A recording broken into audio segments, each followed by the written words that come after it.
আমি শুভেন্দু অধিকারী ঈশ্বরের নামে শপথ করিতেছি যে বিধি দ্বারা স্থাপিত ভারতের সংবিধানের প্রতি আমি অকৃত্রিম নিষ্ঠা ও আনুগত্য পোষণ করিব।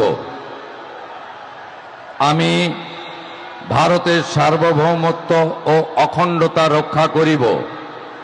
পশ্চিমবঙ্গ রাজ্যের মুখ্যমন্ত্রী রূপে আমার কর্তব্যসমূহ নিষ্ঠাপূর্বক এবং বিবেকসম্মতভাবে নির্বাহ করিব এবং ভয় বা পক্ষপাত, প্রীতি বা বিদ্বেষ রহিত হইয়া সকল শ্রেণীর জনগণের প্রতি সংবিধান ও বিধি অনুসারে ন্যায় আচরণ করিব।